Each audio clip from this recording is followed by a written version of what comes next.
It's regarded as one of the most dangerous roads of the world, La Carretera de la Muerte, the road of death.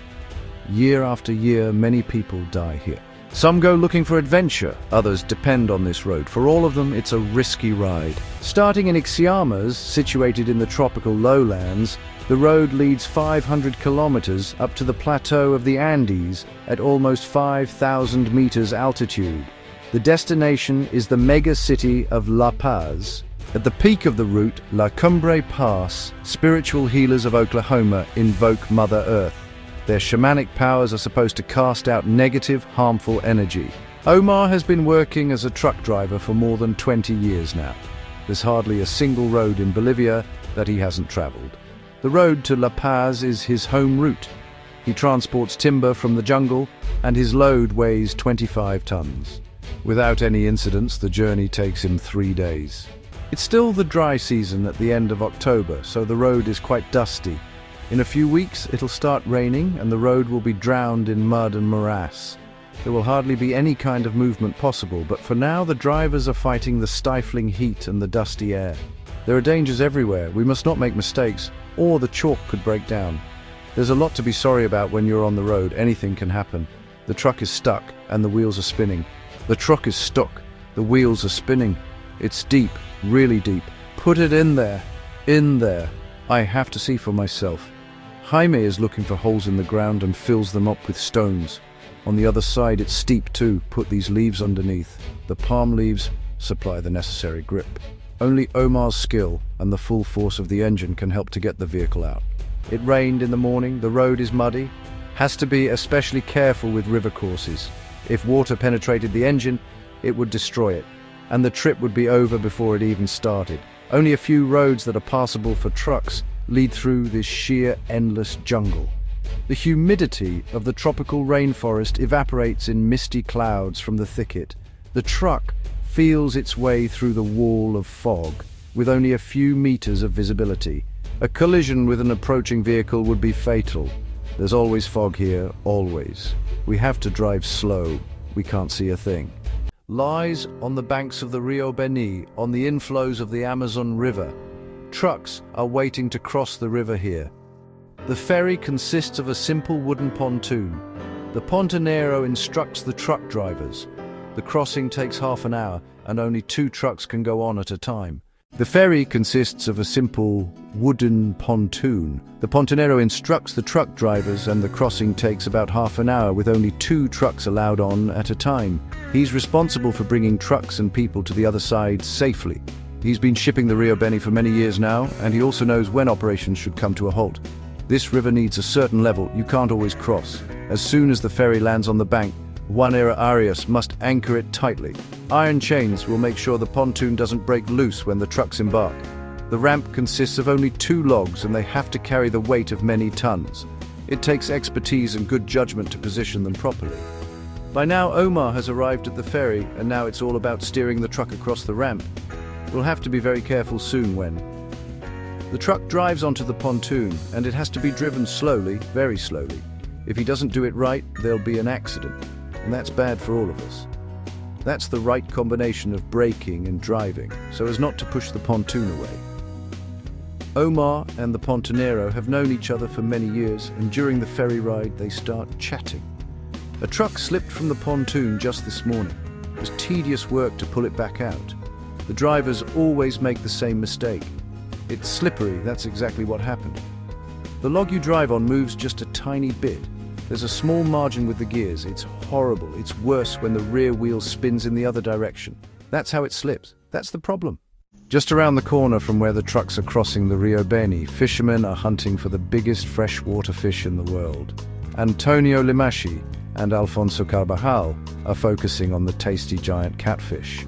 Where do we throw a net? Where? Here. Because the dry period lasts longer, the Rio Beni carries less water, and that's one of the reasons why the fishermen catch less. But soon the fishermen's luck is on their side.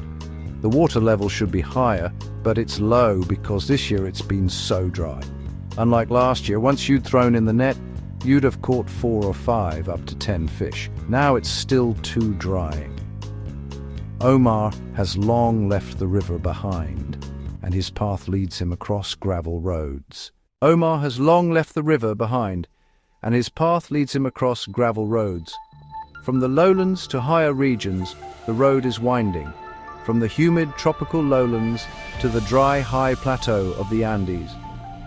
The road is mostly unpaved, and it leads through the breathtaking landscapes of the Yungas. The drivers have to overcome deep valleys and vast canyons on their way. It's left-hand driving on the Yungas Road. The ascending vehicles should not stop, otherwise they'd get stuck. Omar has to fully concentrate. His truck just about fits between the cliff and the canyon. One driving mistake would be enough to make him fall into the canyon. The brim of the road is unpaved and, well, there are no guardrails at all. And what happens if Omar faces an approaching vehicle? Backward driving is just too dangerous. There are only a few passing places, so, between hope and fear, look out, and off you go. It's a very dangerous spot. Many people have died here. It goes down 150 meters. Yeah, we wouldn't live to tell the tale. We have to be very careful. Along the road, there are countless roadworks. It's being broadened wherever you look, and the construction vehicles scratch meter after meter from the soil. It's all about the trucks reaching their destinations faster and, hopefully, safer. Even though rich in natural resources, Bolivia still is one of the poorest countries in Latin America. The expansion of the road networks and an improved infrastructure is supposed to help change that. Because of the roadworks, whole sections of the road are being blocked for many hours during the day. And as soon as the road is clear, a true car rally begins. Everyone tries to make up for the time lost, and that's when, unfortunately, many lethal accidents occur. Whoever doesn't own a car and has to cover long distances must rely on buses. They are comfortable, but honestly, not less dangerous. Many a bus driver risks the passengers' lives with overtaking maneuvers. There are people who are afraid. They come from Cajamba, from Santa Cruz. People who don't know how to drive or come here for the first time. They're afraid, but not me. I enjoy this. We pray to God to reach our destination.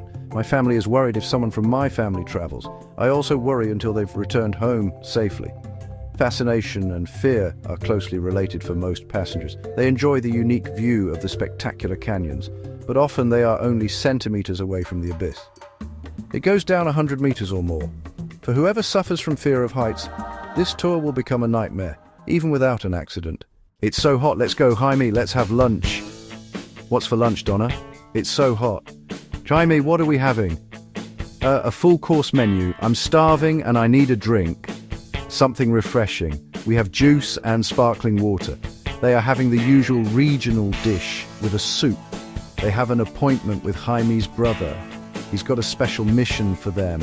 The two are meant to bring Monchito, a little monkey. I don't think he's gonna like it.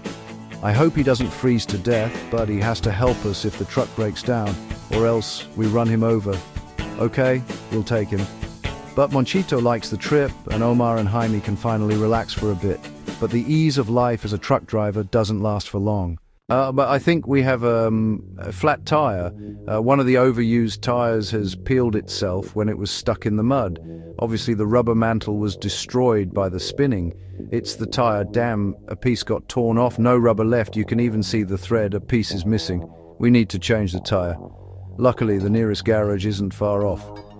Omar has the tire changed in the village of Cincuentos. The repair works are time-consuming, but Omar has allowed for minor incidents. He uses the opportunity to relax. A few coca leaves have their part in it. They keep him awake and happy. Otherwise, this might later cost us 2 to 3 hours. Now I only lose half an hour. That's much better, but I don't stress myself out. I even have some coca leaves to calm me down and to rest, since the trip will be tiring. The farmers in the Yungas harvest the coca leaves just like tea or tomatoes are harvested elsewhere. Albertina Mamani and her husband Valerio are 2 of the thousands of legal cocoleros. The coca farmers don't regard coca as the basis for cocaine, but as a holy plant, which already the Incas knew, and which has a therapeutic effect. Sometimes we are hungry. We didn't have the money to send our kids to school. We didn't go either. There was no money. Coca used to be so cheap, £1 for 1 Boliviano. Nowadays we get 30, 35 or even 40 Bolivianos per pound. The value of the coca leaves that Albertina dries and prepares for transport has increased considerably,